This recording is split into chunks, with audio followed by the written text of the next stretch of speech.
What is Uber's long-term profitability plan with UberPOOL, a service that is notoriously unprofitable? Well, new Chicago data might give us some insight on that. Xbox, Twitter, Uber, Postmates, Netflix, MoviePass, Google, eBay, DoorDash, Apple, Amazon, Airbnb, The Apptrepreneur. Hey everyone, this is Kevin the Apptrepreneur. Welcome to my channel. If this is your first time here and you want to see more content like this, please do me a favor. Click that subscribe button below, ring the bell notification. I hope I'm pointing in the right direction now that I think about it. I've been doing this for months and I've never actually checked. That's going to be embarrassing. Anyway, yeah, if you like the content, please consider subscribing. We upload on a near daily basis. And however, we do live streams and premieres and things like that. So, you know, you want to be kept up to date on all that stuff. Now, I have not talked about UberPOOL for a while because it was kind of under the impression everybody knew it sucked. Even people who do Uber and Lyft full time, they tell you steer clear of the pool rides. There's just no winning on them. Aside from the ungrateful customers, they pay by far the least amount of money. However, I have talked about before, particularly how unprofitable the service actually is. In fact, at one point it was rumored that Uber was losing about $1 million a week on it in San Francisco alone. So why on earth would they do that? What is the end game? Well, we might have some idea because CNBC has reported that they have found some, well, this is actually Reuters doing it through CNBC, that, well, the pricing strategy is revealed by Chicago Fair data. Now, I haven't read this article yet, just full disclosure. I usually do, but I kind of wanted the raw reaction on this one. So let's discover together what this actually is. So, how much ride-hailing companies Uber and Lyft charge customers throughout a day is one of the most closely held secrets in Silicon Valley. But a law in Chicago requiring the companies to disclose fair data shines a light on how at least one of the former unicorns is trying to turn a profit for the first time. A Reuters analysis of the data shows fares for shared rides in the city have risen significantly over the past year, while fares for single riders have remained stable. Interesting. The price increases for shared rides predominantly affect Chicago's low-income neighborhoods, which is where most of the carpool rides are booked, the analyst showed. Over this period of increased fares, carpool ridership fell. Well, of course, that makes sense, because here's the thing. If the carpooling price goes up, but the single rider experience price stays the same, then even if the carpool is just a little bit cheaper, you might as well pay a few cents more to get the private car. It's kind of like that situation where you go to the burger joint and it's like, I'd like a bacon cheeseburger. And they're like, bacon is an extra 30 cents. Well, you're paying $5 for the burger at that point. What's an additional 30 cents? That's probably the mindset with what's going on here. So, the Chicago data does not differentiate between rides operated by Uber Technologies Inc., Lyft Inc., or smaller rideshare rival Via. I'm pretty sure Via does not take up a very big portion of this data.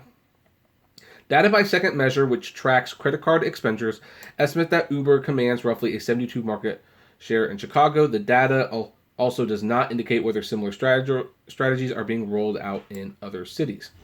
The fare changes in Chicago show an attempt to reduce discounts for customers in order to help convince investors that ride-hailing can be a profitable business model. Keep working on that.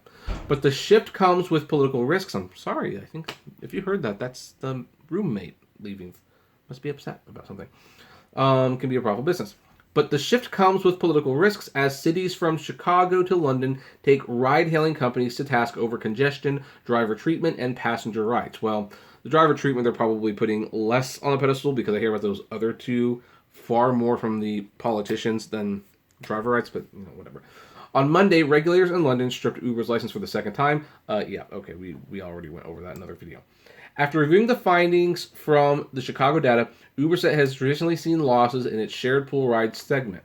Earlier this month, Chicago Chief Executive Dara Khosrowshahi said Uber was, quote, losing significant sums due to heavy discounts on those rides.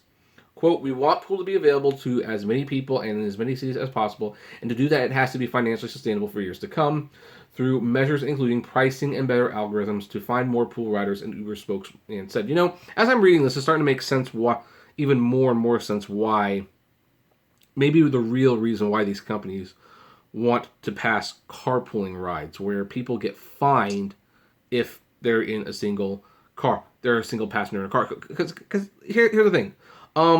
What if the end goal for that? Because obviously, if you're driving on the freeway and you're the one person in the car and you have to pay a tax for that, that's going to encourage you to use Uber and Lyft. But what happens if there's like an even bigger discount for, like, there's less taxes being paid if you're in a pool? At that point, Uber and Lyft will push their pool rides. They will charge more for them, saying they're environmentally friendly. Like, hey, if you take your own personal Uber ride, it's going to cost this much money because we got to pay this tax, if you will. But if you do a pool ride, it costs you this much. When in fact, they're making more money on the pool rides. It's kind of interesting. I think I know where they're going with this.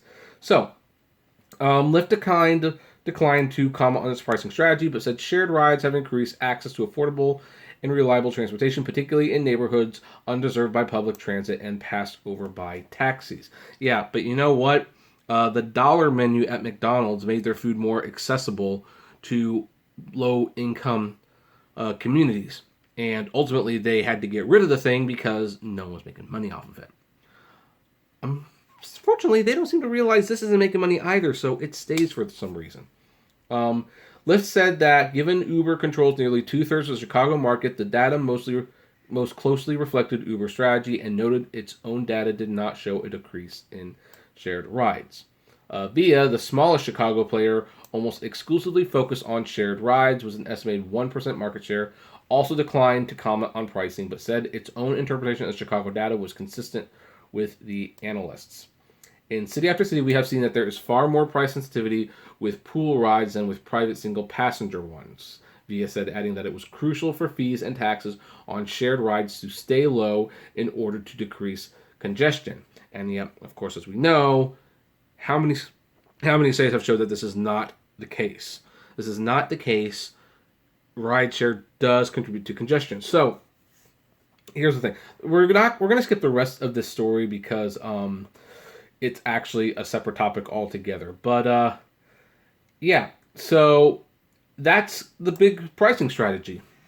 It's really not that complicated. Uber's losing money on pool rides, so they're raising the pool ride costs. They're not raising the single rider costs or the private car costs, so more people are using the private cars. So I guess Uber's not really helping with traffic congestion. Amazing, like, yeah. So anyway, that's where we're going to end that one because that's pretty simple, pretty straightforward. You know, they're losing money, so they're charging more money. So there you go. Anyway, I would like to know, does anyone from Chicago, do you use Uber? And have you noticed the Uber pool rides costing more money? And if so, has that drawn you more towards the private car again? What do you think of all this? I would love to know. So comment below. Like, favorite, share, subscribe. If you enjoy my videos, consider becoming a Patreon member. It's totally optional, of course, but even as little as $1 a month goes a long way to helping the channel run smoothly, and you get access to my Patreon's exclusive blog. Also, if gas prices are getting just a little down, check out the Get Upside app below. It's totally free, but you get cash back on every gas purchase. If you want more content from me, check me out at Kevin T. Rodriguez, the Apptrepreneur Vlogs, and Autograph Hound YouTube channels. And finally, if you want to talk to me or other fellow rideshare drivers out there, check us out at the Apptrepreneur Hangouts on Facebook. And as always, flame responsibly. Have a good one.